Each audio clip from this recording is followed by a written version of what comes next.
ଆମ ଜଗା ଭାରି ବଢ଼ିଆ। ଏ ଜନପଦ ଗ୍ରାମ ମାନ ନଗର ଆକର ଉଦ୍ୟାନ ବନ ଆଶ୍ରମେ ଯେତେ ଜନେ ମୁହିଁ ଯା ଦେଖଇ ନୟନେ ସର୍ବେ ଦିଶନ୍ତି ହତ ଶିରି ଚଳ ଚଞ୍ଚଳ ବନଗିରି ବାହ୍ୟ ଅନ୍ତର ସର୍ବ ଚାହିଁ ମୁହିଁ ଏମନ୍ତ ବିଚାରଇ ଶ୍ରୀକୃଷ୍ଣ ପାଦ ଲାଗି ମହି ଅତି ସୁନ୍ଦର ବିରାଜଇ ସେ ପାଦ କିବା ଶୂନ୍ୟେ କଲା ଅବନି ଏମନ୍ତ ଦିଶିଲା। ସୁତ ଉବାଚ ଏମନ୍ତ କହୁ ଭୀମ ଆଗେ ଧର୍ମନନ୍ଦନ ଉଦବେଗେ ଭଏ କମ୍ପନ୍ତି ଛନ୍ନ ଛନ୍ନ ତକ୍ଷଣେ ମିଳିଲା ଅର୍ଜୁନ ରାଜା ଚରଣ ତଳେ ପଡ଼ି ଅଜ୍ଞାନେ ନମସ୍କାର ହୁଡ଼ି ଲୋଚନୁ ବହେ ଅଶ୍ରୁ ଜଳ ଦେହେ ବ୍ୟାପିଛି ଶ୍ରମ ଝାଳ ଅର୍ଜୁନ ଦେଖି ଧର୍ମସୂତ ତକ୍ଷଣେ ଛାଡ଼ି ଭୀମ ହସ୍ତ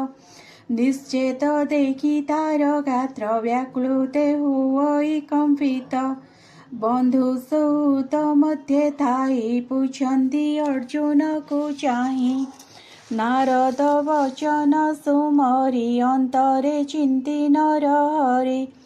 ଅର୍ଜୁନ ମୁଖ ଚାହିଁ ବଣି ଛନ୍ନ ବଦନେ ନୃପମଣି। ଯୁଧିଷ୍ଠିର ଉବାଚ ଶୁଣ ଅର୍ଜୁନ ସାବଧାନେ ଦ୍ୱାରକାପୁରେ ବନ୍ଧୁ ଜନେ ସୁଖେ ଅଛନ୍ତି ନା ସମସ୍ତେ ଯାଦବ ବଂଶଜା ଶପତେ ସୁର ମୋହର ମାତାମହ ସେ ଭଲେ ଅଛନ୍ତି କି କହ ମାତୁଳ ଅକ୍ରୂରର ତୁଲେ ସ୍ୱଗୃହେ ଅଛନ୍ତି ନା ଭଲେ ଦେବକୀ ଆଦି ନାରୀ ଯେତେ ସୁଖେ ଅଛନ୍ତି ନା ସମସ୍ତେ ଦେବକ ଉଗ୍ରସେନ ଦୁଇ ଭଲେ କିଛନ୍ତି ବେନି ଭାଇ ଜୟନ୍ତ ଗତ ଯେ ସାରଣ ଏ ଆଦି ମାତୁଳ ନନ୍ଦନ ସାମ୍ବ ସତ୍ୟ କି ହଳଧର କହ କୁଶଳ ତାହାଙ୍କର ଯାଦବ ବଂଶେ ମହାରଥ ପ୍ରଦ୍ୟୁମ୍ନ ରୁକ୍ମଣୀର ସୁତ ତାର କୁମର ଅନିରୁଦ୍ଧ ଅତି ଗମ୍ଭୀର ମହାଯୁଦ୍ଧ ସୁଷେଣ ସୁମିତ୍ର ସହିତେ ଭଲେ କିଛନ୍ତି କୃଷ୍ଣ ସୁତେ ଋଷଭ ଆଦି ମହାବୀରେ ସୁଖେ କି ଅଛନ୍ତି ନଗରେ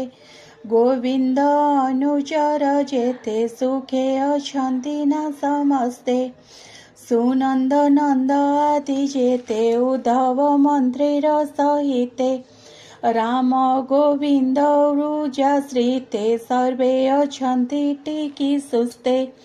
ନିଶ୍ଚିନ୍ତେ ଭୁବନେ ଅଛନ୍ତି ଆମ୍ଭ କୁଶଳ ପଚାରନ୍ତି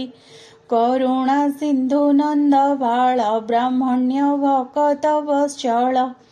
ବନ୍ଧୁ ବାନ୍ଧବ ତୁଲେ ବସି ସୁଧର୍ମା ମଧ୍ୟେ ବ୍ରହ୍ମ ରାଶି ଲୋକ ମଙ୍ଗଳ କ୍ଷମ ଅର୍ଥେ ଯାହାର ଜନ୍ମ ଏ ଜଗତେ ସେ ହରି ଅଛନ୍ତି ନା ଭଲେ ରୋହିଣୀ ସୁତ ରାମ ତୁଲେ ଯାହାର ଭୁଜ ଆଶ୍ରା କରି ଯାଦବେ ବିଷ୍ଣୁ ତେଜ ଧରି ମହାପୁରୁଷ ଯୋଗ ବନ୍ଧେ କ୍ରୀଡ଼ନ୍ତି ପରମ ଆନନ୍ଦେ ଯାର ଚରଣେ ସେବା କରି 16 ସହସ୍ର କୃଷ୍ଣ ନାରୀ ସତ୍ୟାର ଛଳେ ଇନ୍ଦ୍ର ଜିଣି ନନ୍ଦନ ବନୁ ଚକ୍ର ପାଣି ଲୀଳାରେ ଜିଣି ସଚ୍ଚିନାଥ ବଳେ ଓପାଡ଼ି ପାରିଜାତ ଯାହା ବିଳସେ ଇନ୍ଦ୍ର ନାରୀ ସେ ପୁଷ୍ପ ବିଷ୍ଣୁ ତେଜେ ହରି ସହସ୍ରେ ଶାଖା ପରିମାଣି ନାରୀଙ୍କି ଦେଲେ ଚକ୍ର ପାଣି ଯାହାର ଭୁଜ ଦଣ୍ଡ ବଳେ ଯହୁ ପ୍ରବୀରେ ମହି ତଳେ ନିର୍ଭୟେ ଜଗତେ ଭ୍ରମନ୍ତି ପାଦେ ସୁଧର୍ମା ଆକ୍ରମନ୍ତି हे भ्रात ଶୁଣ ମହାଭୁଜ ତୁମତେ ଦିଶୁ ହତ ବୀର୍ଯ୍ୟ ଲିଭିଲା ବସ୍ତୁ କେଣେ କଲା ତୋତେ ଅବଜ୍ଞା କେବେ କଲା